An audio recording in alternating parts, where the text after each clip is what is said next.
সপ্তাহ করে আবারও স্বাগত জানাচ্ছি এটিএন বাংলা। আমন্ত্রণ জানাচ্ছি খেলাধুলা বিষয়ক আমাদের নিয়মিত আয়োজন এটিএন স্পোর্টস হাইলাইটসে। আপনাদের সাথে আছি আমি S M Abdul Shakur.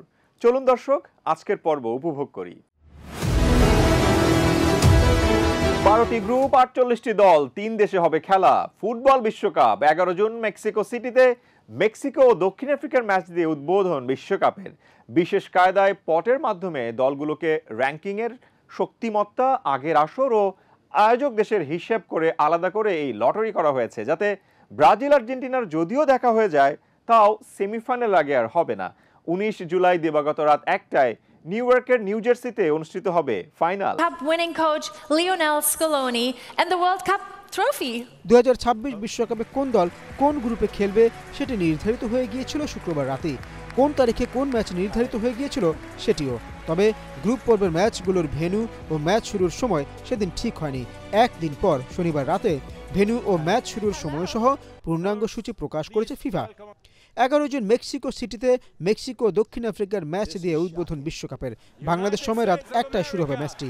Brazil বা আর্জেন্টিনার মতো দলগুলোর খেলা কাদের বিপক্ষে হবে তা এখন প্রকাশ্যে এসেছে। বর্তমান চ্যাম্পিয়ন আর্জেন্টিনার বিশ্বকাপ শুরু হবে 17 জুন বাংলাদেশ সময় সকাল 7টা। আর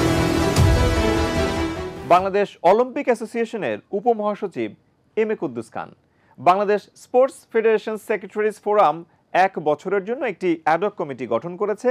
এম এ কুদ্দুস খান কমিটির সভাপতি হিসেবে দায়িত্ব পালন করছেন। একই সাথে দায়িত্ব পালন করছেন বাংলাদেশ বক্সিং ফেডারেশনের সাধারণ সম্পাদক হিসেবেও। দক্ষতা, যোগ্যতা ও সততার সাথে দেশের ক্রীড়াঙ্গনের উন্নয়নে কাজ করতে চান এই অভিজ্ঞ ক্রীড়া সংগঠক। বাংলাদেশ অলিম্পিক অ্যাসোসিয়েশন বিওএ নতুন কমিটি গঠন হয়েছে। কক্সবাজারে স্থানীয় একটি হোটেলে বার্ষিক সাধারণ সভার পর নির্বাচনের মাধ্যমে 4 বছরের জন্য অর্থাৎ 2029 সাল পর্যন্ত নতুন কমিটি এসেছে। বিওএ এর সাম্প্রতিক নির্বাচনে শুধু উপমহাসচিব পদেই নির্বাচন হয়েছিল, কারণ অন্য পদগুলোতে প্রার্থীরা বিনা প্রতিদ্বন্দ্বিতায় নির্বাচিত হয়েছেন। M A Kuddus Khan Bangladesh Olympic association VOA এর নবনির্বাচিত উপমহাসচিবদের মধ্যে অন্যতম। দক্ষতা, যোগ্যতা ও সততার সাথে দেশের ক্রীড়াঙ্গনের উন্নয়নে কাজ করতে চান এই অভিজ্ঞ ক্রীড়া সংগঠক। ব্যাপারটা এরকম যে আমরা আসলে দায়িত্ব খুব শর্ট টাইমে আমরা নিয়েছি, নেওয়ার পরে কিন্তু এখনও দায়িত্বটা বন্টন হয়নি। নিশ্চয়ই ওখানে অনেকগুলো ইভেন্ট আছে, তো এই ইভেন্টের মধ্যে আমাকে দেখভাল করার জন্য যে দায়িত্ব দেবে ইনশাল্লাহ সেটা আমি আমার স্পোর্টসের অভিজ্ঞতা দিয়ে আমি খুব চেষ্টা করব এখানে দায়িত্ব পালন করার জন্য। বাংলাদেশের ক্রীড়াঙ্গনে নেতৃত্বের নতুন সুযোগ সামনে এসেছে। Bangladesh Sports Federation Secretaries Forum 1 বছরের জন্য একটি অ্যাডহক কমিটি গঠন করেছে। এম এ কুদ্দুস খান কমিটির সভাপতি হিসেবে দায়িত্ব পালন করছেন।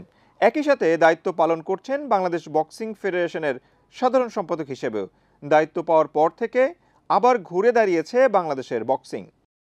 ইনশাল্লাহ ভালো ছিল যে আসার পর থেকেই তো কিছু গেম করলাম, যে ন্যাশনাল গেম করলাম, তারপরে ধরেন কিছু দেশের বাইরে ইন্টারন্যাশনাল আন্তর্জাতিক পর্যায়ে গেলাম, সেখানেও কিছু আমাদের রেজাল্ট ছিল।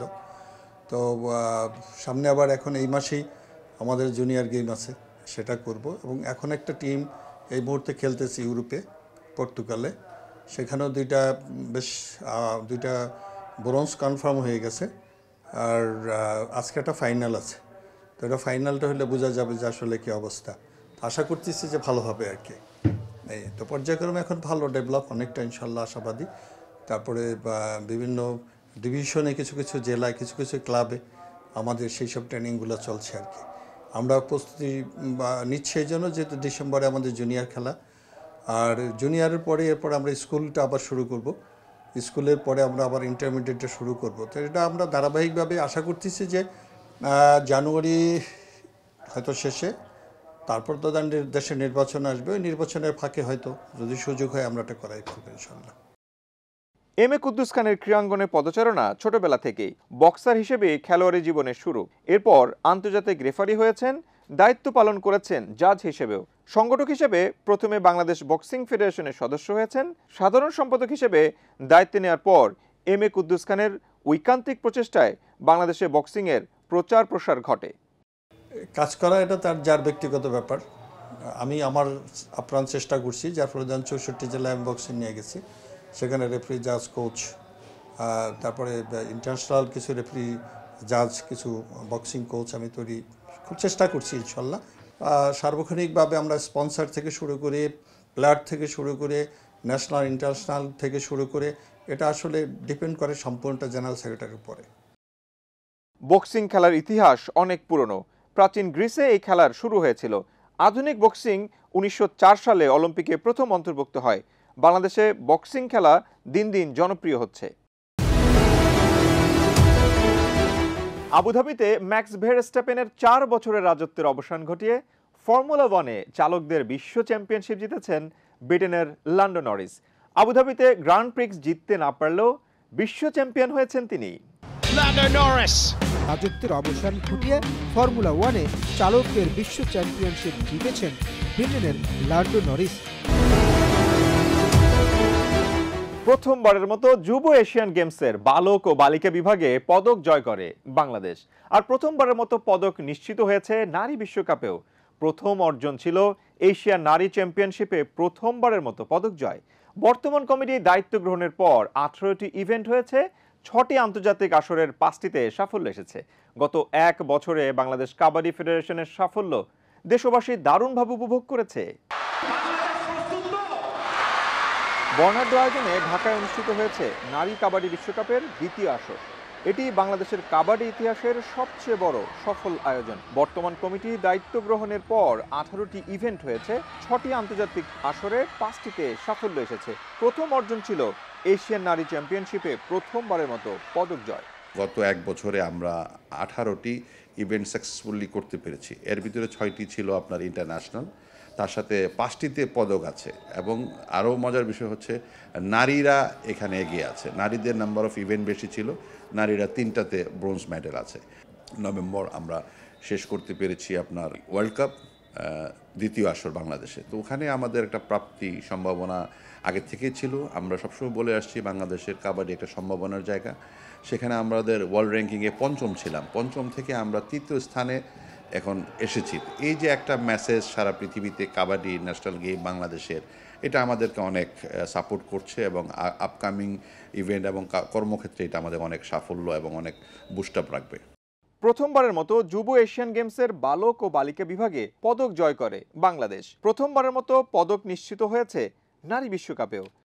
ঢাকায় অনুষ্ঠিত মহিলা কাবাডি বিশ্বকাপে বাংলাদেশ 3য় স্থান অর্জন করে এবং এই পারফরমেন্সের মাধ্যমে তাদের র্যাঙ্কিংয়ে উন্নতি সম্ভব হয়েছে। ইয়ুথ এশিয়ান গেমসে আমাদের জোড়া মেডেল এই প্রথমবারের মতো কাবাডি ইনক্লুড হয়েছে ইয়ুথ এশিয়ান গেমসে। সেখানে আমাদের কিন্তু ছেলে এবং মেয়ে উভয় সেক্টরে আমরা 3য়। এখন আসেন আমাদের নারী বিশ্বকাপ। আমাদের আজ থেকে 13 বছর আগে বিহারে এটা হয়েছিল, ওখানে আমাদের অবস্থান ছিল 5ম। এখানে আমরা এবার অ্যাচিভ করেছি 3য়। এই যে আমাদের জায়গাতে চেঞ্জেসগুলো আসছে, এটা আমাদের সামনে কাজের অনেক বুস্ট আপ হবে এবং পথটা ক্লিয়ার হবে। এবং এখন আমাদের সামনে চ্যালেঞ্জ আছে, ধরেন জুনিয়র ওয়ার্ল্ড কাপ আছে, এশিয়ান বিচ গেম আছে, এশিয়ান গেমস আছে, ছেলেদের ওয়ার্ল্ড কাপ আছে, যেটা পুরুষ মেন্স ওয়ার্ল্ড কাপ আছে। এই জিনিসগুলোতে যদি আমরা আমাদের এই অবস্থানগুলো তৈরি করতে পারি, 3rd পজিশনে যেতে পারি, এটা আমাদের জন্য একটা আর এটা অবশ্যই সম্ভব বাংলাদেশে যদি সরকার সবাই মিলে সাপোর্ট করে কাবাডিকে। এটা একটা ভালো জায়গায় যাবে। দেশের এমন পরিস্থিতিতে বিশ্বকাপ আয়োজন অনেক বড় চ্যালেঞ্জ ছিল। সকল জল্পনা কল্পনার অবসান ঘটিয়ে একটি সফল বিশ্বকাপ পরিসমাপ্তি সত্যি ফেডারেশনের সক্ষমতার জানান দেয়। যারা কাবাডি খেলেন 42টি দেশ, IKF এর আন্ডার 42টি দেশ কাবাডি খেলে। সেখানে বাংলাদেশের ক্যাপাসিটি সম্বন্ধে তার আইডিয়া ছিল। এটা ধরেন একটা ইন্ডিয়াতে হওয়ার কথা ছিল, ইন্ডিয়া থেকে এটা বাংলাদেশে স্থানান্তর হয়েছে। বিকজ আপনি দেখেন আমাদের জাতীয় খেলা, আমি যদি বাংলাদেশের প্রেক্ষাপটে এই গত 20 বছরের অ্যানালাইজ বের করে আমি দেখলাম, এটা হচ্ছে আমাদের 3য় একটা বিশ্বকাপ। আমি ক্রিকেটের পরে রোলার স্কেটিং একটা করেছিল, এই Bangladesh kabaddi women's world cup করেছে, সেখানে 11টি দল পার্টিসিপেট করেছে। তো সেখানে ধরেন ইন্ডিয়া, ইরান এর মতো দেশ এখানে আসছে, চাইনিজ তাইপে এবং ইউরোপিয়ান আফ্রিকানের জায়ান্ট টিমগুলো আসছে। সব কিছু মিলে ধরেন একটা চ্যালেঞ্জ তো ছিল। আর সবচেয়ে বড় চ্যালেঞ্জ ছিল টিম ভালো খেলছে। এই টিমের যে একটা প্রস্তুতি, আমরা গত জানুয়ারি মাস থেকে টিমটাকে একটা প্রস্তুতির মাধ্যমে রেখেছি, বিকজ আমরা এশিয়ান চ্যাম্পিয়নশিপ খেলতে গিয়েছিলাম, তারপর আমরা নারী টেস্ট খেলেছি শ্রীলঙ্কা নেপালের সাথে। এই যে একটা প্র্যাকটিসের মাঝে ছিল এবং এই ওয়ার্ল্ড কাপকে বেস করে আমরা টিমটা কন্টিনিউ করছিলাম, একটা সময় পোস্টপোন হয়েছে, বাট এই ওয়ার্ল্ড কাপটা বাংলাদেশে যখন আসছে আমাদের মেয়েরা কিন্তু ওর বসে নেই, ওরাও কিন্তু ওই প্র্যাকটিসের ভিতরে ছিল এবং এই থাকা এবং এই মেয়েরা সর্বোচ্চ ভালো খেলেছে এবং সেটা আপনারা আজকে দেখতে পেয়েছেন, বাংলাদেশ ওয়ার্ল্ড র্যাঙ্কিংয়ে 3য় হয়েছে। বাংলাদেশ কাবাডি ফেডারেশনের সাধারণ সম্পাদক SM নেওয়াজ সোহাগ দায়িত্ব নেওয়ার পর বিজয় দিবস কাবাডি টুর্নামেন্ট দিয়ে শুরু করেছিলেন। গত 1 বছরে বাংলাদেশ কাবাডিতে যে সফলতা এসেছে তা বাংলাদেশের যে কোনো ফেডারেশন থেকে অনেক এগিয়ে রয়েছে বাংলাদেশ কাবাডি ফেডারেশন। 25টা তো চ্যালেঞ্জ ছিল, বিকজ আমি যেহেতু একটি দায়িত্বপ্রাপ্ত হয়েছি, গভর্নমেন্টের একটা গাইডলাইন তো ছিল, কিভাবে কি করতে হবে একটা গাইডলাইন ছিল, এবং ধরেন কিছু সমস্যাও ছিল, বিভিন্ন মানুষ বিভিন্নভাবে ডিস্টার্বিং ছিল, সেগুলো আমি কাটায় উঠেছি বা কাটাবার চেষ্টা করছি, বিকজ আমি কাজ করতে আসছি, কাজ করব, ওই অযথা সময় নষ্ট করতে আমি চাই না। তো আমার কাজের মাধ্যমে এটার উত্তর বহিঃপ্রকাশ পেয়েছে এবং সবার মাধ্যমে একটা মেসেজ গেছে। এখন ধরেন আমি ওয়ার্ল্ড কাপ করছি, সামনে আমার ইয়ুথ এশিয়ান গেমস কমপ্লিট করেছি, সামনে আমার এশিয়ান গেমস আছে, এশিয়ান বিচ গেমস আছে, মেন্স ওয়ার্ল্ড কাপ আছে, আরও বিভিন্ন বায়োটারাল সিরিজ, ধরেন আমার টেস্ট ম্যাচ বা ইয়ুথ ওয়ার্ল্ড কাপ এগুলো আছে। আমাদের আসলে এগুলো নিয়ে সামনে কাজ, টার্গেট হচ্ছে 26 সালের এশিয়ান গেমস পর্যন্ত। তারপরে হয়তো দেখা যাবে যে এখানে কী হয় বা পলিসিগত কী চেঞ্জেস আসে কিনা, বাট যতক্ষণ আছি এভাবে কাজ করে যেতে চাই। বাহরাইনে অনুষ্ঠিত এশিয়ান যুব গেমসে 13টি ডিসিপ্লিনে অংশগ্রহণ করেছিল বাংলাদেশ।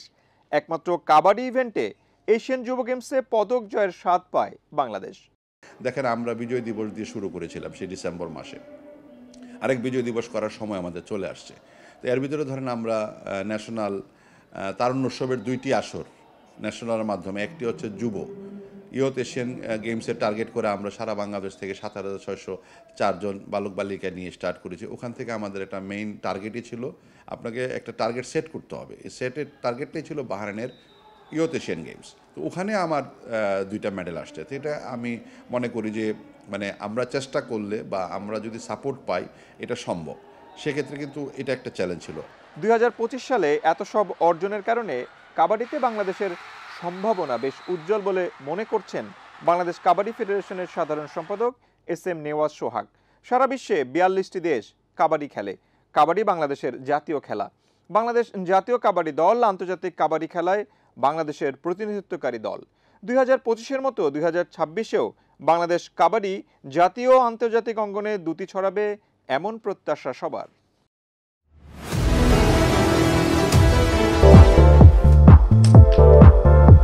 মালদ্বীপে অনুষ্ঠিত 7ম ক্যারম বিশ্বকাপে বাংলাদেশ একটি রৌপ্য ও একটি ব্রোঞ্জ পদক জয় করেছে। সুইস লিগের ফাইনালে ভারতের আব্দুল আসিফের কাছে পরাজিত হয়ে বাংলাদেশের হাফিজুর রহমান রৌপ্য পদক জয় করেন। ক্যারম বিশ্বকাপের টিম ইভেন্টে বাংলাদেশ পুরুষ দল মালদ্বীপকে হারিয়ে ব্রোঞ্জ পদক জয় করেছে। এই ইভেন্টে স্বর্ণ ও রৌপ্য পদক জয় করেছে ভারত ও শ্রীলঙ্কা। 7ম ক্যারম বিশ্বকাপে বাংলাদেশের পক্ষে অংশ নেন হাফিজুর রহমান, হেমায়েত মোল্লা, আনিস আহমেদ, বাসু দাস, আফসানা নাসরিন, ফারজানা বানু, শামসুন নাহার মাকসুদা, ওয়াসিয়া সুলতানা। পুরুষ দ্বৈতের খেলায় বাংলাদেশ ব্রোঞ্জ নির্ধারণী ম্যাচে হেরেছে। বাংলাদেশের 2 খেলোয়াড় হাফিজুর ও হেমায়েত একটি করে স্লাম করেন, যা একবারে সকল গুটি ফেলে দেওয়া। এবারের বিশ্বকাপে বাংলাদেশ ছাড়াও ভারত, শ্রীলঙ্কা, কাতার, সিঙ্গাপুর, দক্ষিণ কোরিয়া, জার্মানি, সুইজারল্যান্ড, ইতালি, যুক্তরাষ্ট্র, Serbia, New Zealand, Canada, England, Malaysia, সংযুক্ত আরব আমিরাত, স্বাগতিক মালদ্বীপ সহ 17টি দেশ অংশ নিচ্ছে।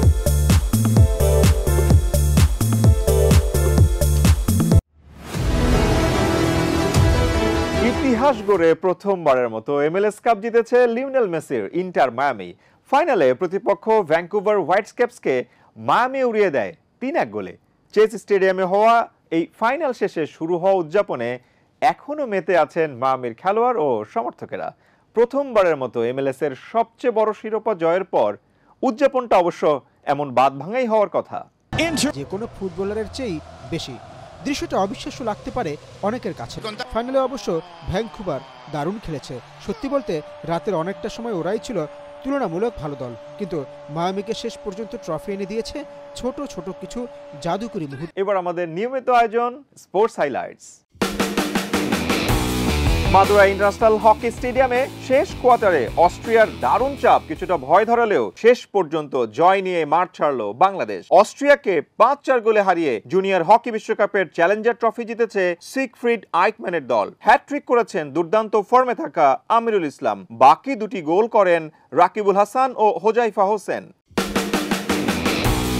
অনূর্ধ্ব 19 এশিয়া কাপের দল ঘোষণা করলো বাংলাদেশ ক্রিকেট বোর্ড বিসিবি। দলের নেতৃত্বে রাখা হয়েছে আজিজুল হাকিম তামিমকে। এছাড়া সহ অধিনায়কের দায়িত্ব পালন করবেন জাওয়াদ আবরার। টুর্নামেন্ট শুরু হবে আগামী 12 ডিসেম্বর এবং ফাইনাল খেলা অনুষ্ঠিত হবে 21 ডিসেম্বর। পুরো টুর্নামেন্টটি অনুষ্ঠিত হবে সংযুক্ত আরব আমিরাতে। নারী জাগরণ ক্রীড়া বিভাগে এবছর বেগম রোকেয়া পদক পেয়েছেন জাতীয় দলের তারকা ফুটবলার ঋতুপর্ণা চাকমা। রাজধানীর ওসমানী স্মৃতি মিলনায়তনে মহিলা ও শিশু বিষয়ক মন্ত্রণালয় আয়োজিত বেগম রোকেয়া দিবসের অনুষ্ঠানে এই পদক তুলে দেন প্রধান উপদেষ্টা অধ্যাপক ডক্টর মোহাম্মদ ইউনুস। আসন্ন women's Bangladesh cricket league WBCL সামনে রেখে সপ্তাহব্যাপী ফিটনেস ক্যাম্প শুরু করেছে বাংলাদেশ নারী ক্রিকেট দল। আগামী 15 ডিসেম্বর রাজশাহীতে শুরু হবে 4 দলের এই লিগ, যা এবছর অনুষ্ঠিত হচ্ছে T20 ফরম্যাটে। 25 ডিসেম্বর পর্যন্ত চলবে এবারের আসর। অব্যবস্থাপনায় জর্জরিত লাতিন বাংলা সুপার কাপ আজ বৃহস্পতিবার সন্ধ্যা 7টায় জাতীয় স্টেডিয়ামে আর্জেন্টিনার ক্লাব অ্যাথলেটিকো চার্লনের অনূর্ধ্ব 20 দলের বিপক্ষে ব্রাজিলের সাও বার্নার্দো ক্লাবের অনূর্ধ্ব 20 দলের মুখোমুখি হওয়ার কথা ছিল। তবে সাংবাদিক লাঞ্ছনার শর্তভঙ্গের কারণে এই ম্যাচটি স্থগিত করেছে যুব ও ক্রীড়া মন্ত্রণালয়। দেখতে দেখতে আমরা এখন এটিএন স্পোর্টস হাইলাইটসের একেবারেই শেষ প্রান্তে।